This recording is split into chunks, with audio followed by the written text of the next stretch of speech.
بسم اللہ الرحمن الرحیم۔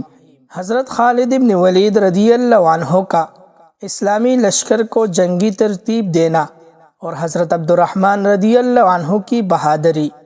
جب حضرت خالد رضی اللہ عنہ قیدیوں کو رہا کرا کر کے لائے تو مسلمانوں کو بڑی خوشی ہوئی۔ اب حضرت ابو عبیدہ رضی اللہ عنہ اور تمام مسلمانوں کو یہ قطعی یقین تھا کہ باہان جوش اور غصے میں آ کر ضرور حملہ کرے گا، لیکن ایسا نہ ہوا۔ چند ہی روز بعد 6000 اسلامی لشکر کی مدد کے لیے اور آ گئی۔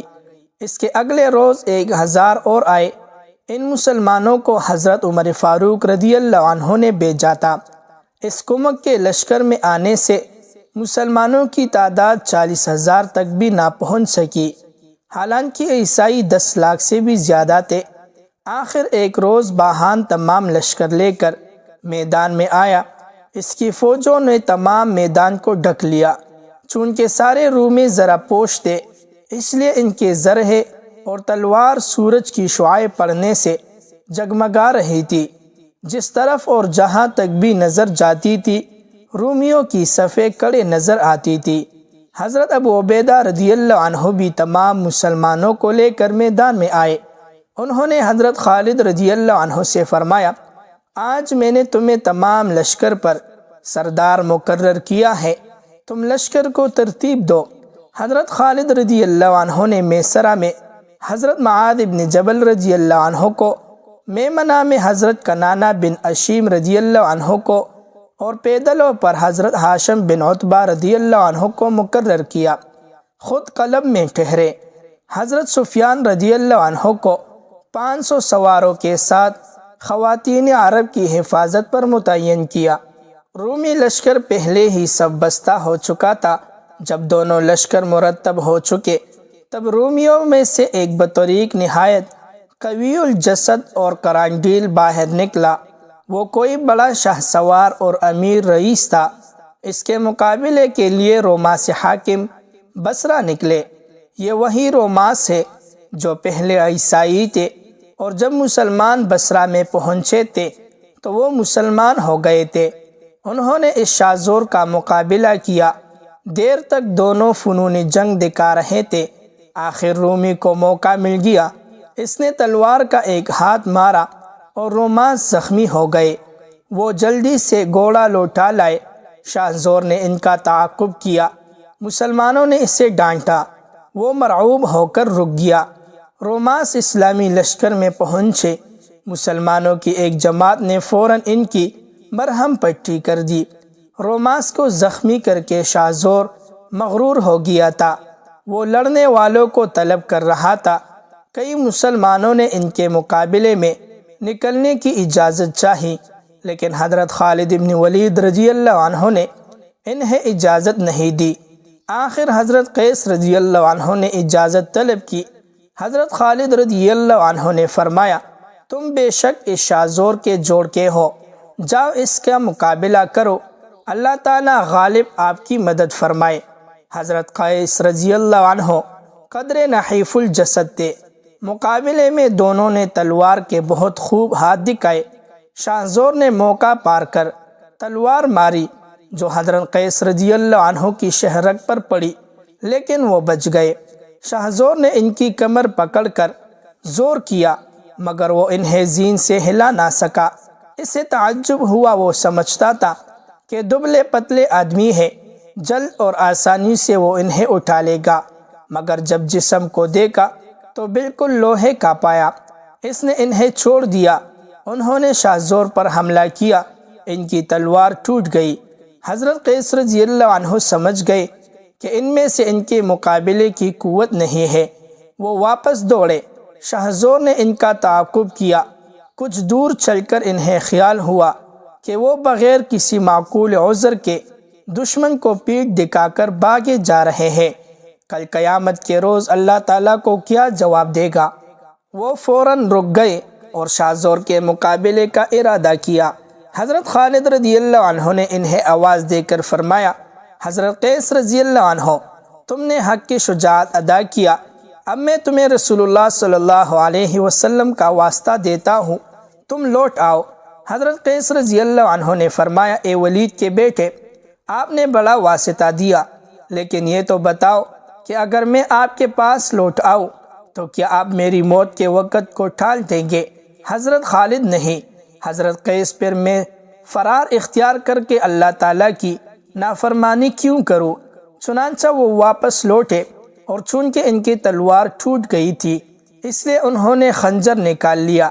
حضرت خالد رضی اللہ عنہ نے فرمایا کون شخص ہے جو یہ تلوار حضرت قیس رضی اللہ عنہ تک پہنچا دے گا، اس کا اجر خدائے غالب پر ہے۔ حضرت عبد الرحمن بن ابی بکر صدیق رضی اللہ عنہ نے فرمایا اے ابا سلیمان، میں اس کام کو کروں گا۔ چنانچہ حضرت عبد الرحمن رضی اللہ عنہ تلوار لے کر چلے۔ جب رومیوں نے انہیں آتے دیکھا تو ایک اور بطریق رومیوں کے لشکر میں سے نکلا، وہ بھی اپنے ساتھی کے پاس آ گیا۔ جب حضرت عبد الرحمن حضرت قیس رضی اللہ عنہ کے پاس پہنچے تو ایک تیسرا رومی آیا، وہ عربی اور رومی دونوں زبانیں جانتا تھا۔ اس نے آ کر قریب میں کہا یہ کیا نا انصافی ہے کہ تم ایک ایک کے مقابلے میں دو دو نکلتے ہو؟ حضرت عبد الرحمن رضی اللہ عنہ نے فرمایا عدل ہمارا شیوا ہے، ہم کبھی نا انصافی نہیں کرتے۔ میں اپنے ساتھی کو تلوار دینے آیا تھا، ہم اللہ تعالیٰ کے فضل سے ایک ایک آدمی 100 اور 1000 پر باری ہے، تم 3 ہو اور میں اکیلا ہوں۔ اگر بہادری کا امتحان کرنا منظور ہے تو آؤ میرا مقابلہ کرو۔ مترجم نے دونوں شاذوروں کو ان کی گفتگو سے آگاہ کیا، وہ لڑنے کو تیار ہو گئے۔ حضرت عبد الرحمن نے حضرت قیس رضی اللہ عنہ سے فرمایا حضرت قیس، آپ نے بڑی مشقت اٹھائی ہے، میں اللہ تعالیٰ کا واسطہ دے کر آپ سے درخواست کرتا ہوں کہ مجھے ان تینوں شاذوروں سے لڑنے کی اجازت دیجیے۔ اگر میں شہید ہو جاؤں تو میری بہن حضرت عائشہ صدیقہ رضی اللہ عنہا سے میرا سلام پہنچا کر کہہ دینا کہ اللہ تعالیٰ نے مجھے شہادت کا مرتبہ دیا اور میں اپنے والد محترم رضی اللہ عنہ سے جا ملا۔ وہ میرے شہید ہونے پر غم نہ کرے اور نہ آنسو بہائے، کیونکہ شہادت میری عین تمنا تھی۔ حضرت عبد الرحمن رضی اللہ عنہ ام المؤمنین حضرت عائشہ صدیقہ رضی اللہ عنہا کے حقیقی بھائی تھے۔ یہ دونوں ایک ہی ماں کے بطن سے تھے، دونوں بہن بھائی میں بڑی محبت تھی۔ حضرت قیس رضی اللہ عنہ نے حضرت عبد الرحمن رضی اللہ عنہ کو اجازت دی۔ حضرت عبد الرحمن رضی اللہ عنہ نے رومیوں سے فرمایا تم تینوں مجھ پر حملہ کرو تاکہ تمہیں حملہ کرنے کا افسوس باقی نہ رہے۔ تینوں شاذوروں نے ایک ساتھ ان پر تلواروں سے حملہ کیا۔ انہوں نے نیزہ ہاتھ میں لے لیا اور حملہ آوروں کے حملوں کو ڈال پر روک کر نہایت زور سے ایک شاذور کے سینے میں نیزہ مارا۔ نیزہ ان کی آنی ذرا توڑ کر پسلیوں کو چیرتی ہوئی پشت کے پار نکل گئی۔ وہ شاذور زور سے چلا کر گرا۔ جب حضرت عبد الرحمن رضی اللہ عنہ نے نیزہ کھینچا تو بغیر پل کے نکلا۔ انہوں نے نیزہ توڑ دیا اور جلدی سے تلوار نکالی اور دوسرے شاذور پر حملہ کر کے اس کے سر کو اڑا دیا۔ تیسرا شاذور خوفزدہ نگاہوں سے دیکھنے لگا۔ حضرت عبد الرحمن رضی اللہ عنہ نے حضرت قیس رضی اللہ عنہ سے للکار کر فرمایا کس چیز نے باز رکھا ہے آپ کو جہاد کے ثواب نے؟ حضرت قیس رضی اللہ عنہ نے فوراً تیسرے شاذور پر حملہ کر کے اسے مار ڈالا۔ ان دونوں نے شاذوروں کے کپڑے، ہتھیار، زیورات اور گھوڑے لے لیے اور وہاں سے لوٹ کر حضرت ابو عبیدہ رضی اللہ عنہ کے سامنے وہ سب چیزیں پیش کی۔ حضرت ابو عبیدہ رضی اللہ عنہ نے ان سے فرمایا یہ حق آپ دونوں کا ہے، جو شخص جسے قتل کرے وہ اس کے سامان کا مالک ہے۔ امیر المؤمنین حضرت عمر فاروق رضی اللہ عنہ نے مجھے ایسے ہی حکم دیا ہے۔ چنانچہ ان دونوں نے اپنے اپنے مقتول کا اسباب لے لیا اور اپنے اپنے خیمے میں پر آئے۔ حضرت قیس رضی اللہ عنہ تو اپنے جگہ جا کھڑے ہوئے، لیکن حضرت عبد الرحمن رضی اللہ عنہ میں میدان میں پہنچے۔ انہوں نے لڑنے والوں کو طلب کیا، کوئی ان کے مقابلے میں نہ نکلا۔ کچھ دیر انتظار کر کے حضرت عبد الرحمن رضی اللہ عنہ نے رومیوں کے میمنہ پر حملہ کر کے 2 سواروں کو مار ڈالا۔ ان کے حملے سے رومیوں کے میمنہ کی پہلی تمام صف جنبش میں آ گئی۔ پھر وہ قلب کی طرف متوجہ ہوئے اور ایک شاذور کو مار ڈالا۔ قلب بھی ان کے حملے سے جنبش میں آ گئے۔ رومیوں نے ان پر تیر برسائے، وہ پیچھے ہٹ آئے اور پھر مبارز کو طلب کیا۔